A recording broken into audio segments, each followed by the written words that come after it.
Everyone, I hope आप सभी लोग बहुत अच्छे होंगे और उतने ही बेहतर तरीकों से आप सभी लोगों की पढ़ाई चल रही होगी।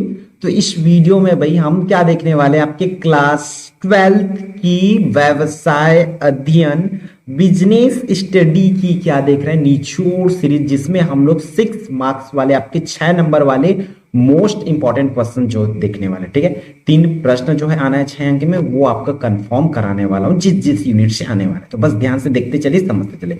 यूनिट नंबर 4 से आपका फर्स्ट क्वेश्चन जो है पूछे जाना है, जिसमें अध्याय 4 है। क्या बोला जा रहा है, नियोजन प्लानिंग बोला जाता है, दोनों मीडियम के लिए है। तो इस बार आपको अच्छी चीज मिल रहा है, एक ही जगह पे दोनों मीडियम के बच्चे इसका बेनिफिट ले सकते हो।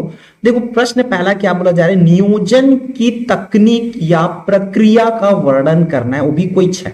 नियोजन की तकनीक बोल सकते हैं या नियोजन की प्रक्रिया, 6 प्रक्रिया या 6 तकनीक के बारे में आपको लिखना है। क्या बोला जा रहा है, डिस्क्राइब द टेक्निक और process of planning any 6। Clear है, तो ये फर्स्ट क्वेश्चन है, आपको इसको करना है अच्छे से। इस बार क्वेश्चन नंबर 2 है आपके चैप्टर नंबर 4 से, नियोजन के सिद्धांतों का वर्णन करना है, वो भी कोई 6 सिद्धांत है जिसको वर्णन आपको करना रहेगा। Describe the principle of planning बोला जा रहा है, एनी 6 इसमें। ठीक, फिर उसी तरीके से क्वेश्चन नंबर 3 पर चले, तो नियोजन की आवश्यकता क्यों है, इसके महत्व या लाभ को आपको समझाना है। ठीक है, 6 लाभ या 6 महत्व को आपको बताना पड़ेगा, नियोजन की आवश्यकता क्या है उसको। व्हाई इज प्लानिंग नीडेड, हमें प्लानिंग की क्यों नीडेड होती, क्यों जरूरत होती, वो करना है। फिर एक्सप्लेन इट्स बेनिफिट्स और इंपॉर्टेंस, हमें उसको बेनिफिट या इंपॉर्टेंस को एक्सप्लेन करना है, वो भी एनी 6। अंडरस्टैंड। क्वेश्चन नंबर 4 पर मूव ऑन करते हैं। क्या बोला जा रहा है, नियोजन क्या है,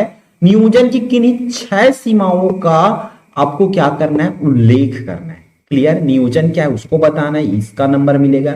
नियोजन की 6 सीमा कौन कौन से, उस 6 सीमाओं को लिखना है। क्लियर है, देख लेते हैं इसको। क्या बोला जा रहा है, what is planning and mention in 6 limitation, उसकी क्या लिमिटेशन होती है या डीमेरिट्स क्या क्या होती है, उसको आपको एक्सप्लेन करना है, किसके, प्लानिंग के। अंडरस्टैंड। फिर हमारा लास्ट क्वेश्चन इस यूनिट से आपका, जिसमें से 5 में से 1 क्वेश्चन पूछे जाना है, इसलिए अच्छे से इसको प्रिपेयर कर लेंगे। नियोजन क्या है, एक आदर्श नियोजन की विशेषता बताना है आपको। सबसे पहले देखो, वही नियोजन वाली क्वेश्चन सारे, नियोजन क्या है और एक आदर्श नियोजन की क्या विशेषता हो सकती है, उसको करना है। सबसे पहले व्हाट इज प्लानिंग, तो राइट स्पेशलिटी या स्पेशलिटी करना है। ठीक है, स्पेशलिटी किसका भाई, नियोजन की। अंडरस्टैंड, तो ये आप कर लेंगे।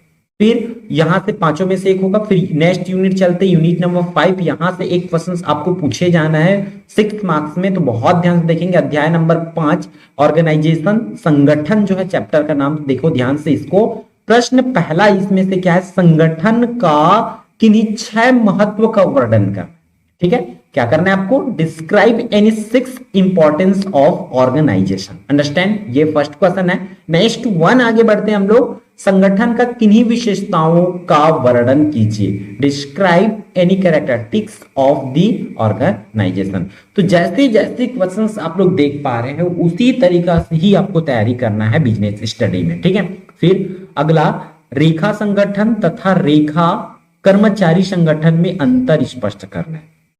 ठीक है, रेखा संगठन तथा कर्मचारी संगठन में आपको अंतर लिखना है, जैसे कि किसके किसके बीच, difference between line organisation and staff organisation, इसके बीच में आपको क्या होगा, अंतर लिखना होगा, वो भी एनी 6। फिर क्वेश्चन नंबर 4 पर चलते हैं, औपचारिक संगठन और अनौपचारिक संगठन में अंतर लिखना है, वो भी 6 अंतर। ठीक है, डिफरेंस बिटवीन फॉर्मल ऑर्गेनाइजेशन और इनफॉर्मल ऑर्गेनाइजेशन, इसके बारे में आपको लिखना होगा। फिर लास्ट आपका विकेंद्रीकरण के लाभ आपको बताना है, वो भी कोई 6 लाभ लिखना है। तो explain the advantages of decentralisation. Understand, तो ये 5 क्वेश्चन अगेन हो गया। इस 5 में से कोई एक क्वेश्चन आपको कंफर्म है जो पूछे जाएंगे, इसलिए बहुत अच्छे से इन क्वेश्चंस की प्रिपरेशन आपको कर लेना है, ताकि आपकी 6 अंक वाली क्वेश्चंस है वो बन पाए। नेक्स्ट आपका यूनिट नंबर 11 से, मींस अध्याय 11 से आना है 6 नंबर के लिए। तो इसको ध्यान से देखेंगे दोनों मीडियम के बच्चे, बहुत ध्यान से, और चैनल आप सब्सक्राइब करके रखें, क्योंकि जितनी ज्यादा बच्चों तक हम पहुंच पाएंगे उतनी ही ज्यादा जल्दी वीडियो आएगी। और इस पर अच्छी खासी आप लोगों का इंटरेस्ट रहा, मींस व्यूज आया, आपका लाइक शेयर जो है 100 हुआ, हमें दिखाई दिया, मींस आपको हम बोल देते हैं कि 10th में जैसे आपने प्रैक्टिस सेट देखे थे जिसमें से 75 नंबर की पेपर में समथिंग 60 प्लस नंबर की क्वेश्चन फंसती है, ऐसे प्रैक्टिस सेट आपको ला के दे देंगे बिफोर एग्जाम कि आपको 80 मार्क्स 70 मार्क्स की जो एग्जाम होगी ना उसमें समथिंग समथिंग आप 50 प्लस मार्क्स में पहुंचो, क्योंकि ये 12th है तो मैं एग्जैक्ट एकदम करीब तो नहीं बोलूंगा लेकिन 50 बार आपको जरूर करवा देंगे एक सैंपल पेपर से, एक प्रैक्टिस पेपर से। इसलिए आप चाहते हो तो इन क्वेश्चंस की प्रिपरेशन करके रखो, क्योंकि अगर हम पेपर सेट करेंगे जाहिर सी बात है अभी मैं जो इंपॉर्टेंट आपको रिकमेंड किया उसी में से ही करूंगा ना, इसलिए इन क्वेश्चंस को आप अच्छे से तैयारी करके रखो अभी से।